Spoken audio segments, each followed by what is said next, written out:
بسم اللہ الرحمن الرحیم۔ اللہ تبارک و تعالیٰ کے بابرکت نام سے شروع جو بڑا مہربان اور نہایت رحم فرمانے والا ہے۔ السلام علیکم ورحمۃ اللہ وبرکاتہ۔ رسول پاک صلی اللہ علیہ وآلہ وسلم کے میزبان رسول پاک صلی اللہ علیہ وآلہ وسلم مکہ سے ہجرت فرما کر مدینہ تشریف لائے تو حضرت ابو ایوب انصاری رضی اللہ تعالیٰ عنہ کو آپ کی میزبانی کی عزت حاصل ہوئی۔ اسی عزت میں ان کی بیوی حضرت ام ایوب علیہ السلام بھی شریک تھیں۔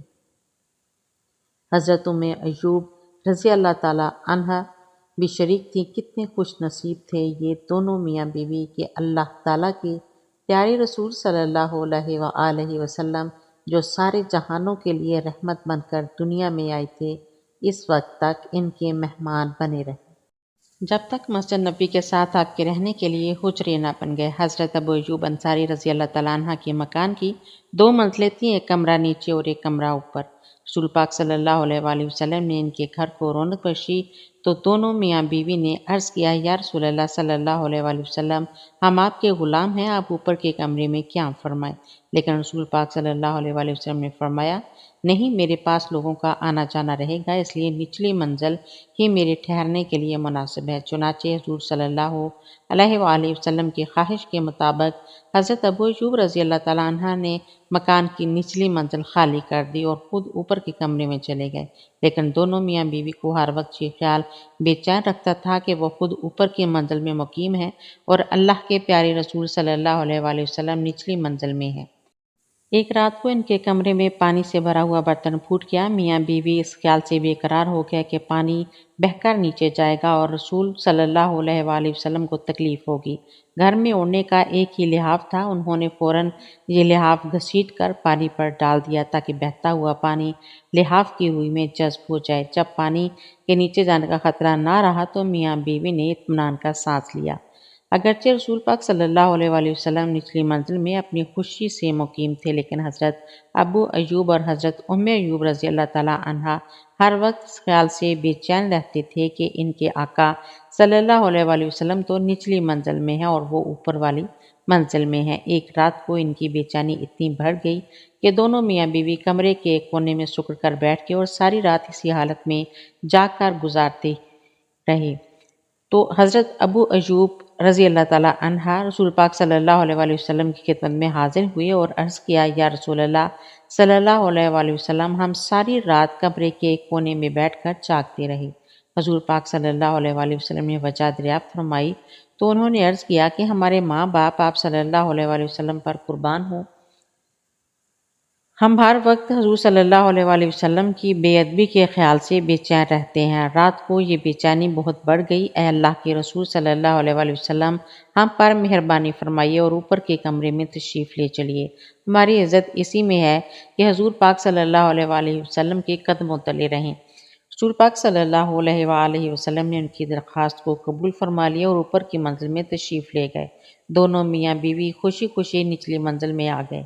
حضرت ام ایوب رضی اللہ تعالیٰ عنہ بڑی توجہ اور شوق سے دونوں وقت حضور صلی اللہ علیہ وآلہ وسلم کے لیے اچھے سے اچھا کھانا تیار کرتی اور حضرت ابو ایوب اسے حضور پاک صلی اللہ علیہ وآلہ وسلم کی خدمت میں پیش کرتے۔ بعض اوقات دوسرے انصار کے ہاں سے بھی کھانا آ جاتا، اس سے بھی جو کچھ بچ جاتا حضور اسے حضرت ام ایوب رضی اللہ تعالیٰ عنہ کے پاس بھیج دیتے۔ رسول پاک صلی اللہ علیہ وآلہ وسلم سے دونوں میاں بیوی کی محبت کا یہ حال تھا کہ کھانے میں جہاں حضور کی انگلیوں کے نشان ہوتے، برکت حاصل کرنے کے لیے انہی پر اپنی انگلیاں رکھ کر کھانا کھاتے۔ ایک دن کھانا جوں کا توں واپس آ گیا۔ دونوں میاں بیوی کو سخت فکر ہوئی کہ حضور صلی اللہ علیہ وآلہ وسلم نے کھانا کیوں نہیں کھایا۔ حضرت ابو ایوب رضی اللہ تعالیٰ عنہ بے قرار ہو کر حضور پاک صلی اللہ علیہ وآلہ وسلم کی خدمت میں حاضر ہوئے اور عرض کیا، اے اللہ کے رسول، میرے ماں باپ آپ پر قربان ہوں، آپ نے آج کھانا نہیں کھایا؟ حضور پاک صلی اللہ علیہ وآلہ وسلم نے فرمایا، ہاں، آج کھانے میں لہسن تھا اور مجھے لہسن پسند نہیں۔ حضرت ابو ایوب رضی اللہ تعالیٰ عنہ نے عرض کیا، جو چیز آپ کو پسند نہیں میں بھی اسے ناپسند کرتا ہوں۔ پھر واپس آ کر انہوں نے حضرت ام ایوب رضی اللہ تعالیٰ عنہ کو ساری بات بتلائی تو انہوں نے کھانے میں لہسن ڈالنا بند کر دیا۔ ایک دفعہ حضور صلی اللہ علیہ وآلہ وسلم حضرت ابو ایوب نے یہ واقعہ اس طرح بیان فرمایا، کہ حضور پاک صلی اللہ علیہ وآلہ وسلم کے پاس جب کھانا لایا جاتا تو آپ اس میں سے کھاتے اور باقی بچا ہوا میرے پاس بھیج دیتے۔ ایک دن آپ صلی اللہ علیہ وآلہ وسلم نے کھانے کا پیالہ میرے پاس بھیجا تو اس میں سارا کھانا موجود تھا اور آپ صلی اللہ علیہ وآلہ وسلم نے اس میں سے کچھ بھی نہیں کھایا تھا، اس لیے کہ اس میں لہسن تھا۔ میں نے حضور صلی اللہ علیہ وآلہ وسلم سے پوچھا کیا لہسن حرام ہے؟ تو آپ صلی اللہ علیہ وآلہ وسلم نے فرمایا نہیں، بلکہ اس کی بو کی وجہ سے میں اس کو کھانا پسند نہیں کرتا۔ میں نے عرض کیا تو پھر جس چیز کو آپ صلی اللہ علیہ وآلہ وسلم پسند نہیں کرتے اس کو میں بھی پسند نہیں کرتا۔ رسول پاک صلی اللہ علیہ وآلہ وسلم نے 6-7 مہینے تک حضرت ابو ایوب رضی اللہ تعالیٰ عنہ کے مکان کو رونق بخشی۔ اس عرصے میں دونوں میاں بیوی دل و جان سے آپ کی خدمت کرتے رہے۔ جب مسجد نبوی کے ساتھ آپ کے حجرے بن گئے تو آپ ان میں تشریف لے گئے اور اس کے بعد بھی آپ صلی اللہ علیہ وآلہ وسلم کبھی کبھی حضرت ابو ایوب رضی اللہ تعالیٰ عنہ کے گھر تشریف لے جاتے تھے۔ دونوں میاں بیوی بڑی خوشی کے ساتھ آپ صلی اللہ علیہ وآلہ وسلم کا استقبال کرتے اور کھانے پینے کی جو چیز گھر میں موجود ہوتی آپ صلی اللہ علیہ وآلہ وسلم کی خدمت میں پیش کر دیتے۔ ایک دن رسول پاک صلی اللہ علیہ وآلہ وسلم کے گھر میں کھانے کے لیے کوئی شے نہ تھی تو آپ صلی اللہ علیہ وآلہ وسلم بھوک کی حالت میں گھر سے نکلے۔ راستے میں حضرت ابو بکر صدیق رضی اللہ تعالیٰ عنہ اور حضرت عمر فاروق مل گئے۔ اتفاق سے اس دن وہ بھی فاقہ سے تھے۔ آپ صلی اللہ علیہ وآلہ وسلم ان دونوں کو ساتھ لے کر حضرت ابو ایوب کے گھر تشریف لے گئے۔ اس وقت حضرت ابو ایوب رضی اللہ تعالیٰ عنہ اپنے کھجوروں کے باغ میں گئے ہوئے تھے جو گھر کے ساتھ ہی تھا اور گھر میں کھانے کے لیے کوئی چیز موجود نہ تھی۔ حضور پاک صلی اللہ علیہ وآلہ وسلم نے حضرت ام ایوب سے پوچھا ابو ایوب کہاں ہیں؟ انہوں نے عرض کیا قریب کے باغ میں ہیں۔ حضرت ابو ایوب رضی اللہ تعالیٰ عنہ نے رسول پاک صلی اللہ علیہ وآلہ وسلم کی آواز سنی تو ان کی خوشی کا کوئی ٹھکانہ نہ رہا۔ کھجوروں کا ایک بڑا گچھا توڑ کر دوڑتے ہوئے گھر آئے، مہمانوں کو سلام کیا اور یہ گچھا ان کے سامنے رکھ دیا۔ پھر ایک بکری ذبح کی، جلد جلد اس کا گوشت بنایا اور حضرت ام ایوب سے کہا کہ آدھے گوشت کا سالن بنا دو اور آدھے کے کباب بنا دو۔ انہوں نے ایسا ہی کیا۔ پھر روٹیاں پکائیں۔ جب کھانا تیار ہو گیا اور مہمانوں کے سامنے رکھا گیا تو رسول پاک صلی اللہ علیہ وآلہ وسلم نے ایک روٹی پر کچھ گوشت رکھ کر فرمایا اسے فاطمہ کو بھیج دو، وہ فاقے سے ہے۔ حضرت ابو ایوب رضی اللہ تعالیٰ عنہ اسی وقت یہ روٹی اور گوشت حضور کی بیٹی حضرت فاطمہ رضی اللہ تعالیٰ عنہ کو دے آئے۔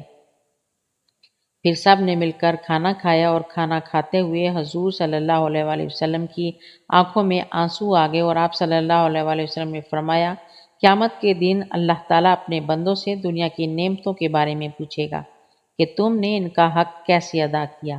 کھانے سے فارغ ہو کر حضور صلی اللہ علیہ وآلہ وسلم نے حضرت ابو ایوب اور ام ایوب کے لیے خیر کی دعا کی اور واپس تشریف لے گئے۔ اللہ تبارک و تعالیٰ سے دعا ہے کہ اللہ تبارک و تعالیٰ ہمیں اپنی تمام دی ہوئی نعمتوں کا شکر ادا کرنے کی توفیق عطا فرمائے اور اللہ تبارک و تعالیٰ ہمیں نیکوکاروں کے راستے پر چلائے۔ اللہ شیطان کے شر سے بچائے اور اللہ تبارک و تعالیٰ سے دعا گو ہیں کہ اللہ تبارک و تعالیٰ تمام مسلمانوں کے گھروں میں، ان کے رزق میں، ان کی صحت میں، ان کی عمر میں برکت عطا فرمائے اور اللہ تبارک و تعالیٰ تمام امت مسلمہ پر اپنا رحم کرے، کرم کرے، فضل کرے، آمین یا رب العالمین۔ مزید ویڈیو دیکھنے کے لیے چینل کو سبسکرائب کریں، ویڈیو کو لائک اور شیئر کریں۔ اللہ حافظ۔